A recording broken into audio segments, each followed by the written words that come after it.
आज जिज्ञासा समाधान का कार्यक्रम प्रारंभ हुआ। कल विराम था, लेकिन बहुत दुखित मन से मैं आज सोच रहा था कि प्रश्न को पूछना है, नहीं पूछूंगा तो आर्त और रौद्र ध्यान बराबर चलता रहेगा और ये आर्त रौद्र परिणाम मेरी गति बिगाड़ देगा। गुरुवर तो चले गए और जिन्होंने जो भी किया उनके प्रति मेरा आर्त रौद्र परिणाम हो रहा है, मैं उनको जानता तक नहीं। लेकिन जो बातें मेरे संज्ञान में आ रही हैं, चाहे व्हाट्सएप के माध्यम से आ रही हो, चाहे यूट्यूब के माध्यम से आ रही हो, इतनी गलत आ रही हैं जिसको संभाल पाना समाज के लिए मुश्किल है। अभी विद्वान आए थे, संस्कार और संस्कृति के बारे में आपने अच्छी बात बताई है। संस्कार तो गुरुवर का इतना अच्छा था, गुरुवर आपके तो जिज्ञासा समाधान करते हैं और गुरुवर के पास बैठकर जिज्ञासा समाधान अपने आप हो जाता था। कोई भी बात पूछने जाओ और उनको देखते से ही लगता था मेरी समाधान हो गए। ऐसे बहुत से उदाहरण मेरे जीवन में हैं। मैं बचपन से उनके साथ जुड़ा रहा, उनकी वात्सल था, मुझे ले जाते थे। कर्म सिद्धांत के हिसाब से मैं आपसे ये प्रश्न कर रहा हूं गुरुवर, कि सांत सागर महाराज की परंपरा तो हम लोगों ने देखी नहीं, सुनी है, पढ़ी है किताबों में, जिनवाणी में पढ़ी हुई है। लेकिन आचार्य श्री को जब देखते थे तो जो हम शास्त्र में पढ़ते थे, मूलाचार में ही पढ़ा हमने, भगवती आराधना में पढ़ा, मरणकंडिका में पढ़ता थे कि आचार्य श्री की ऐसी ऐसी विधि होती है, वो हमें साक्षात दिखाई पड़ती थी। तो लगता था जो लिखा है वो सत्य ही है बिल्कुल पूरी तरीके से, तो पढ़ने की आवश्यकता नहीं होती थी हम लोगों को यहाँ पर। अब क्या है गुरुजी कि आजकल जो चल रहा है कि संलेखना को इतना गुप्त क्यों रखा गया? ये प्रश्न आपसे मैं नहीं पूछना चाहता था, लेकिन पूछना पड़ रहा है क्योंकि आपको भी तो नहीं पता। आप यहाँ बहुत दूर बैठे हैं, वहां 900 किलोमीटर दूर बैठे हुए हैं। हम लोग को डेली एक फोटो भेजी जाती थी, आचार्य श्री आते थे, आशीर्वाद देते हुए चले जाते थे। हम लोग सोचते थे आचार्य स्वस्थ हो गए, बढ़िया स्वस्थ हैं, तब तो संलेखना वाली बात ही नहीं थी। और लोग बता रहे हैं कि महीने भर से संलेखना चल रही थी। अंतिम 3 दिन में भी ये नहीं बताया गया। मेरे पास फोन डोगर गांव से आता था कि भैया आज आहार बहुत अच्छा हुआ है और मंच से अनाउंसमेंट हुआ है, मालूम पड़ा उपवास ले लिया। इतना भ्रमित प्रचार क्यों किया गया? ये संस्कृति बिगाड़ दी गई है और जिन व्यक्तियों ने बिगाड़ी उनके लिए भी तो हमारे ही नहीं है, जितने हमारे भाई बंधु इसको सुन रहे हैं, देख रहे हैं, सबके आर्त और परिणाम है। ऐसा इस जीव ने क्यों किया? जो भी जीव उसमें लगे थे उनकी क्या भावना रही होगी, हमको ये समझ में नहीं आया। गुरुवर चलता ही रहेगा महाराज। मुझे भी जो स्थितियां सबकी वहां थी, क्या परिस्थिति रही, क्या स्थितियां रहीं, उन स्थितियों के संबंध में उतनी बातें नहीं आई दुनिया के संबंध में। बहुत सारे लोग मेरे से प्रश्न कर रहे हैं कि पूज्यवर शांति सागर की संलेखना, ज्ञान सागर की संलेखना जिस ढंग से उजागर हुई, यह संलेखना जब थी 20 दिन पहले थी या 3 दिन पहले थी, तो जनता के सामने क्यों नहीं लाई गई कि संलेखना चालू हो चुकी? अब इस प्रश्न का जवाब मेरे पास भी नहीं है, क्योंकि मुझे भी उनकी समाधि के बाद जो कुछ पता चला वो कल और आज में मैंने बोल दिया।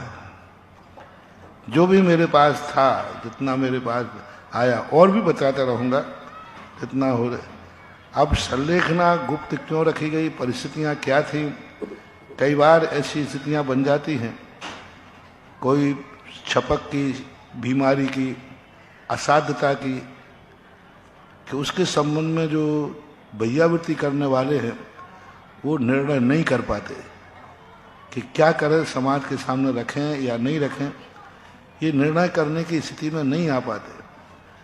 जैसे आपका ऑपरेशन थिएटर होता है, ऑपरेशन थिएटर के अंदर डॉक्टर कुछ नहीं कर पाता कि मैं इसको उजागर करूं या नहीं करूं। कई बार वो ऑपरेशन में इतना उलझ जाता है कि वो कुछ नहीं कर पाता, पर उसके बाद जाकर पोस्टमार्टम में सारा निर्णय होता है। ऐसे ही वहां पर कोई परिस्थितियां ऐसी रही हैं कि वो उजागर नहीं कर पाए। शायद ये प्रश्न जो वहां भैयावृत्ति में इतने सालों से रहे हैं, सालों से, हाँ 2 साल से हम सोच रहे हैं कि हमने कहा था ना 3 महाराज वहां रहे, उन महाराजों से जाकर के पूछे तो वो उस परिस्थिति से अवगत करा सकते हैं।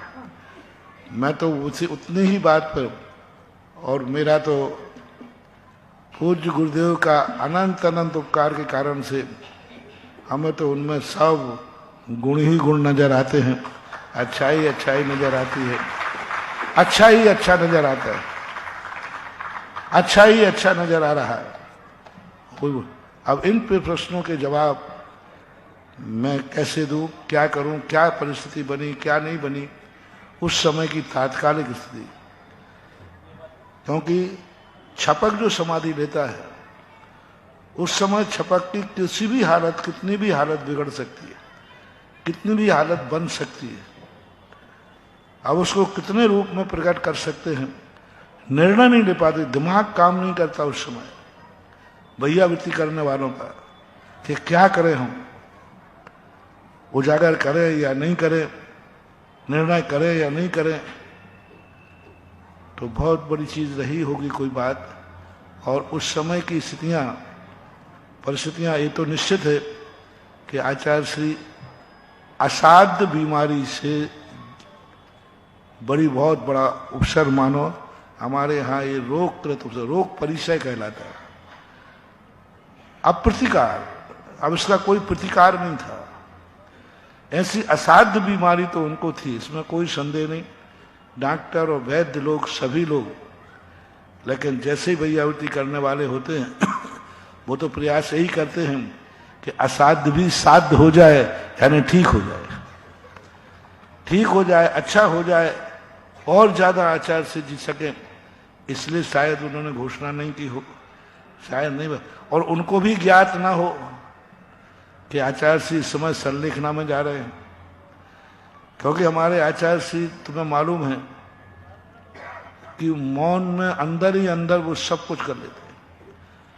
अब उन्होंने स्वयं व्यक्त नहीं किया होगा, वो स्वयं में संलेखना ले ली हो और भैयावृत्ति करने वालों को भी मालूम नहीं हो, तो कैसे वो दुस्साहस करें कि मैं प्रकट कर दूं कि आचार्य श्री ने संलेखना ले ली। अब अपन अनुमान लगा रहे हैं उनकी अंतरंग भावना, अच्छा ऐसा किया था तो शायद उन्हें ऐसा ही कर लिया होगा। अब 2 दिन से उपवास आहार नहीं हुआ, नियम से उन्होंने संलेखना ले ली होगी। अब अपन उनको सारे जितने गुण थे उन गुणों को अपन उसी पॉइंट पर ले जा रहे हैं जिस पॉइंट पर साधक को ले जाया जाता है। अब ले जा रहे हैं, पहले अपन कुछ नहीं कर सकते थे। क्या पता, मान लीजिए उन्होंने घोषणा नहीं की हो कि हम आजीवन उपवास लेते हो और अंदर ले लिए हो, ये भी छपक का आता है शास्त्र में। अंदर ही छपक ने ले लिया कि मैं आजीवन अन्न जल का त्याग करता हूं, और दूसरे से नहीं बोल पा रहा है, बोलना नहीं है या बोल नहीं पा रहा, 2 चीजें होती है। स्वयं बोल कहता है कि मुझे बोलना ही नहीं है, और या बोल नहीं पा, दोनों स्थिति के उल्लेख। अब उन्होंने स्वयं ले लिया मैं किसी से नहीं बोलना हूं, तो अपन कैसे कहते हैं कि आचार्य श्री ने आजीवन अन्न जल का त्याग कर दिया है? क्योंकि उन्होंने अपन से कहा नहीं, अपने सामने किया नहीं, उन्होंने अंदर ही अंदर जाके त्याग कर दिया। तो अब किसका साहस है कि वो कहे? कौन कहे कि महाराज ने 2 दिन पहले से कहते महाराज ने सब प्रकार के अन्न जल का त्याग कर दिया? कह ही नहीं सकते, क्योंकि तुमने कैसे कह दिया, महाराज ने तो कहा नहीं। तो अब इसमें 2 बातें सामने आ रही हैं। अब एक तो उन्होंने स्वयं संकल्प कर लिया, किसी से कहना उचित नहीं समझा, क्योंकि आचार्य श्री ने जब भी कोई साधना की त्याग की किसी को नहीं बता दे। इतने त्याग कर लिए, हम लोगों को पता चलता था बाद में। दूध का त्याग कर दिया, महीनों के बाद हम लोगों को पता चलता था कि इन्हें त्याग कर दिया। सब्जियों का त्याग कर दिया, लेना बंद कर दिया। तो हम लोगों ने सोचा लेना बंद कर दिया, वो कोई 2, 4, 8 दिन के लिए जैसे प्रायश्चित होते ना। आज तक कोई भी त्याग आचार्य श्री ने घोषित नहीं किया, कोई भी त्याग। संकेल ये भी नहीं बताया। हम लोग पूछते थे महाराज क्या आपने त्याग कर दिया है? जवाब नहीं देते थे। कोई भी त्याग, इतने बड़े बड़े त्याग आचार्य श्री के थे, उन्होंने कभी व्यक्त नहीं किए। पूछने पर भी वो मौन रह जाते थे, कुछ नहीं बोलते थे। तो शायद उन्होंने अपने नेचर के अनुसार इतने सारे त्याग अपने स्वयं ले लिए, किसी को बताए नहीं। हम लोग भी ये नहीं कह सकते दावे के साथ कि आचार्य श्री ने त्याग किया है ये जीवन भर का त्याग है, नहीं कह पाए। मान लो उन्होंने दूध बंद किया, कोई हमसे पूछता हम लोगों से आचार्य श्री दूध नहीं लेते, क्या जीवन भर का त्याग कर दिया? अब मैं कैसे कहूं, क्योंकि उन्होंने कभी हम लोगों से कहा ही नहीं, अब कैसे कहूं। और मान लो अपन ने कह दिया और उनने लेना शुरू कर दिया तो, और ये अपन ने कह दिया वो लेना चाहते हो तो लेने के भैया घोषणा तो होगी, ये भी आफत है। मान लीजिए उन्होंने सोचा कि मैं साल भर दूध नहीं लूंगा और अपन ने घोषणा कर दी आचार्य ने आजीवन दूध का त्याग कर दिया, तो कितने बड़ा अनर्थ हो जाएगा कि अब आचार्य ने तो नहीं किया था, वो कहीं करना पड़ेगा। चौकों में कई बार हो जाता है, जो जो जो परिचित चौके में आते हैं ना लोग, तो 2-4 दिन कोई चीज हम लोग नहीं लेते हैं, अब वो लेना भी है, नहीं नहीं ये मत तो महाराज का त्याग है। अब जिसके यदि किसी व्यक्ति ने ये कह दिया कि महाराज का त्याग है, अब हम लेना भी चाहें तो नहीं ले सकते क्योंकि त्याग की घोषणा हो गई। और मुझे लेना था, जो जो जो स्थायी रूप से चलते ना, जो वो ज्यादा कलाकार करे तो नहीं, ये चीज हटाओ, क्योंकि उन्होंने देख लिया कि महाराज 8 दिन से तो ले ही नहीं रहे। अब उन्हें ये पता नहीं कि 8 दिन का त्याग था, 9वें में लेना था। लेकिन तुमने तो सामान्य क्या देख लिया, क्योंकि तुम प्रतिदिन देख रहे थे 8 दिन से कि महाराज ये चीज 8 दिन से प्रतिदिन हटा दे, तो 9वें दिन में तुमने क्या कर लिया,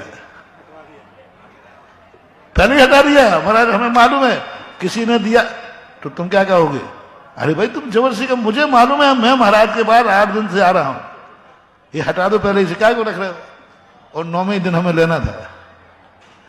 अब हम ले नहीं सकते क्योंकि सब में घोषणा क्या हो गई, त्याग है। तो कई बार तुम्हारी मजबूरी हमें मुश्किल कर देगी, हो जाता है कई बार, हमारे सामने हमारे साथ खुद हुआ ऐसा।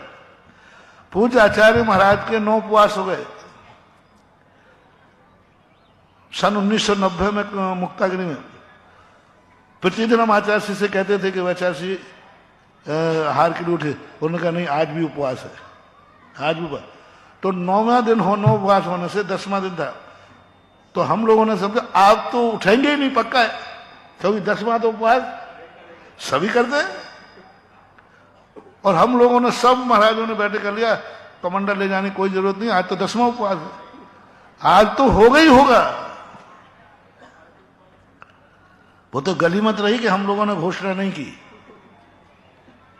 और आचार्य सिंह ने जाति हम लोग जैसे भक्ति करके, आज कुछ आचार्य सिंह ने पूछा भी नहीं किसी ने, प्रतिदिन कहते महाराज जी आहार को उठना है, नहीं, आज हम लोगों ने पूछा ही नहीं, सीधे नमोस्तु करके आने लगे। तो आचार्य मेरा कमंडल नहीं लाए, अरे मैंने कहा मामला गड़बड़ हो गया, तुरंत कमंडल आए। तो हम लोगों ने सोचा शायद आचार्य सिंह गिनती भूल गए होंगे, गर्मी चढ़ गई हुई 9 उपवास की। तो हम लोगों ने ये नहीं कहा कि 10वां कर लो, ये कहा महाराज जी आज 9 हो गए आपके उपवास, 9। तो आचार्य सिंह कहते हाँ हाँ मुझे मालूम है 9 हो गए, अब क्या करोगे बोलो, अब कहूंगे 10वां और करो, तो ये हो जाता है। तो कई बार परिस्थितियां ये हो जाती कि वो अंतरंग में ही इतने जिंदगी भर के त्याग उन्होंने किसी को नहीं बताए और स्वयं करते रहे जिंदगी भर। अब अंतरंग में उनके क्या चल रहा था ना, तो मुझे लगता है कि वहाँ रहने वाले लोग भी महाराज भी नहीं समझ पाए, हम भी नहीं समझ सकते। अब इस बात को तो आपको जब आचार्य सिंह मिले तब पूछ लेना। गलती कर रहे हैं, ये गलती कर रहे हैं महाराज जी, दूसरा प्रश्न नहीं पूछना चाहिए मेरे को। मैं ये कह रहा हूं कि वो सब कुछ ठीक था, आचार्य सिंह गए, गम था, दुखी थे, सब था, लेकिन अब यूट्यूब और व्हाट्सएप के माध्यम से लाया जा रहा है। 3 दिन पहले आचार्य सिंह को घेर करके आपने ऐसा कर लिया, ऐसा कर दिया। अब ये सब नहीं चलाना चाहिए उन लोगों को, ये मेरा निवेदन है महाराज। आप देखो जी, हाथी निकलेगा, हाथी निकल गया, कुत्ते भौंकेंगे, उनका काम है। नमोस्तु महाराज जी, नमोस्तु नमोस्तु। अब चर्चाएं हैं, होती रहती। महावीर को निर्माण के बाद बहुत बड़ी चर्चाएं हुई, तो ये तो अब अपन इसके लिए कुछ कर नहीं सकते, जिसको जैसा जहां जो रूप समझ में आता है वो कर रहा है। बस अपन तो यही समझें, कैसे निर्भर रखे महाराज जी, बहुत अच्छा, हम लोग कैसे पढ़ अपने बस